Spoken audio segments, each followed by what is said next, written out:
Hey, what's up? It's Matt with MJ Gabel, getting back to you guys with an update on the diamond market, the Gabel Report. Today is Thursday, September 14th, and I told you I'd do a video regarding Martin Rapaport's basically live video stream that he did yesterday. So we're going to talk about some of those points and go from there. So I'm kind of disappointed. Now, I'll open with saying I respect Martin. Martin's done a phenomenal job in this business. He knows what he's talking about most of the time. I respect the man. I really do. I'm not going to take anything away from him as far as what he's built, the impact he's had on the diamond market. I watch a lot of his stuff. I agree with a lot of his stuff. But on this topic, I disagree with many points. The lab-grown diamond market for sure has disrupted the natural diamond market. There's a lot in the industry that are very upset with the lab-grown diamonds. I get it. I was in that camp. I think there's a place for it. I'm not in that camp or out of that camp. I see a need for it only because that's what clients are asking us for. So Martin says that the fashion jewelry will see the most impact. I disagree with that. Lab-grown diamonds are already in fashion jewelry. He also said there'll be no change in bridal because if you don't know, De Beers just backed out of doing their deal. They were going to do a bridal line and open up stores and go direct to the public on the bridal line. They announced yesterday or the day before, I believe, that they will no longer be doing that and carrying that out. That's a big step for De Beers. It's a smart step for De Beers because I think if De Beers were to do that, it would cripple the natural diamond marketplace even more. I think they didn't expect to see what they're seeing, and hence the market's crashing. So I disagree with Martin that there'll be no change in the bridal. He thinks it'll boost back up like through Christmas and next year. I disagree with that. Here's why. I'm boots on the ground. I deal both in the wholesale trade. I also deal with end user consumers. I deal on the retail side, the wholesale side, the trade side. I can tell you from personal experience, we have seen from last year, maybe a quarter to a third of people were asking for lab grown. This year, the first quarter, not so much. The second and third quarter, though, now more than 50% of people are coming in asking for lab grown diamonds. Bridal specifically. So Martin had these numbers up with the margins, and he kind of proved the point why go to lab-grown diamonds. The issue that I see on everything that he was presenting is he was comparing 2 carats, natural and lab-grown. And I think the natural price was 25, 30 grand, somewhere in there, and the lab-grown was like $3,600 or $3,800. Look, most people don't have $25,000 to $30,000 to spend on a 2-carat diamond. That's just the reality of it. I don't know if Martin doesn't understand that. So the next alternative is a lab-grown diamond. He's also calling lab-grown diamonds synthetics. A synthetic would be a lab-grown, well, a CZ or a moissanite that's got no diamond material in it, or an emerald or a ruby that was created in a lab that's glass, or that's anything other than that material than what it is. A diamond out of the earth is a natural diamond. A lab-grown diamond has got the same characteristics and the same chemicals and the same disposition, everything, to make it a diamond. Actually, lab-grown diamonds are the most purest of diamonds, being a type 2A, and I believe only 0.01% of the natural diamonds, somewhere in there, are only type 2A natural. So I get he's banning them. He doesn't like them. He's saying they're synthetic. I get it. Like, I understand.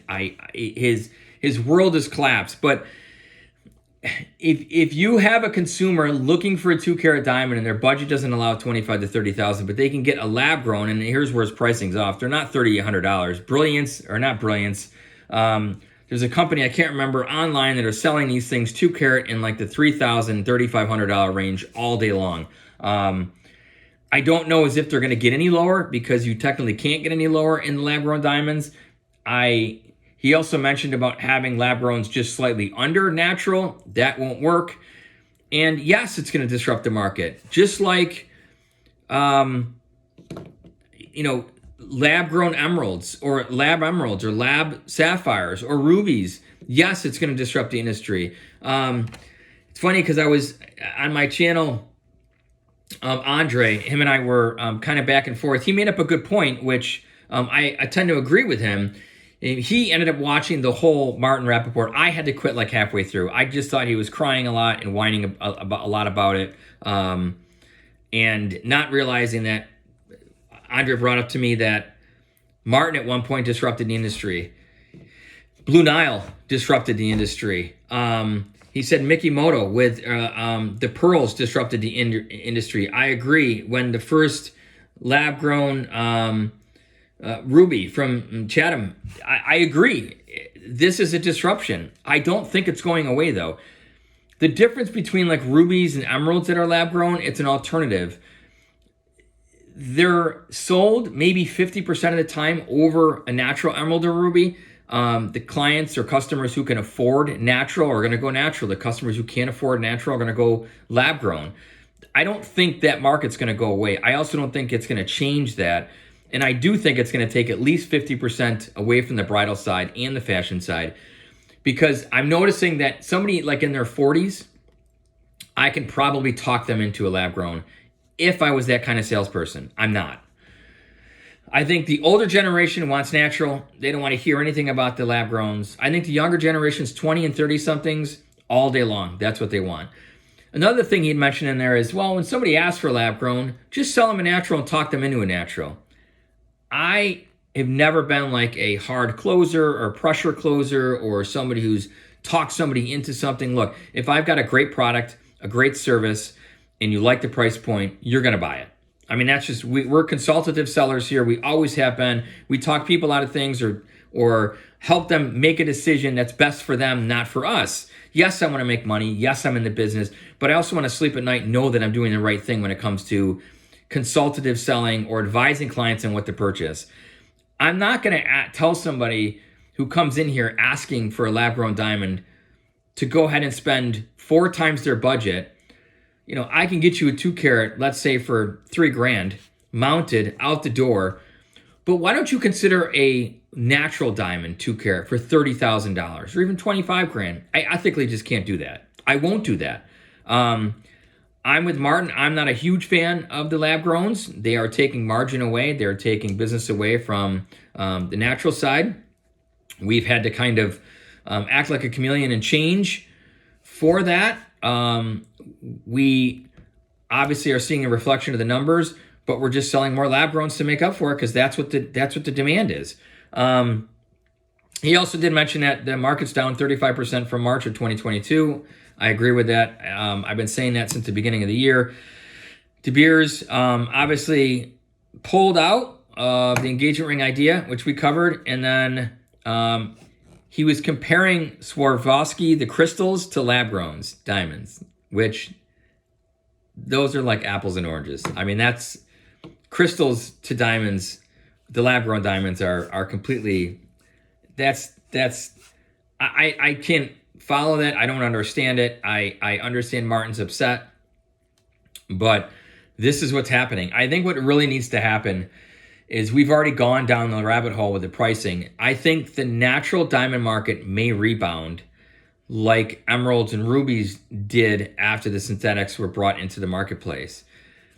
Although I think it will rebound, but not forever, because the younger generation, who is the next buyers, are going to continue to want lab-grown pieces and lab-grown diamonds. So what's going to happen is as people get older and pass on, the younger generation is going to want lab-grown diamonds.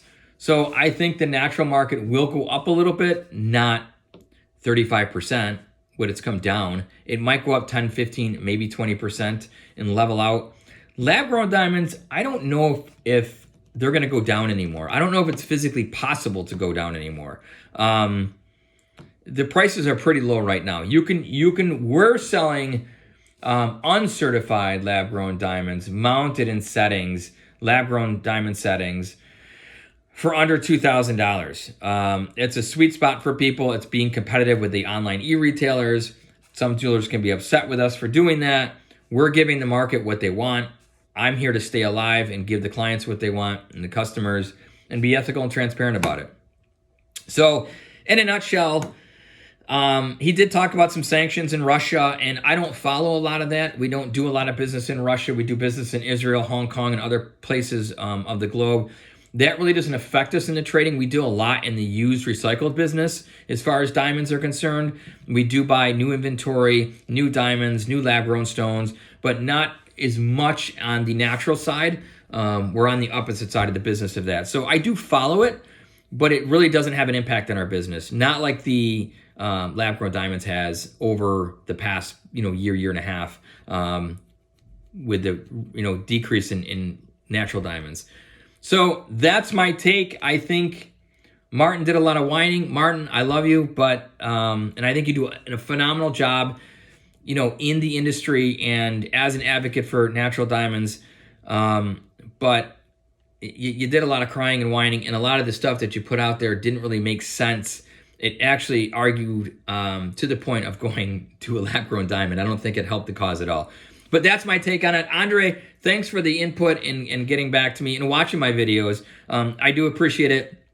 And if you guys like the content, do me a favor, smash the like button, subscribe to the channel, and I'll continue to bring good content to you when I can. As always, guys, thanks for watching.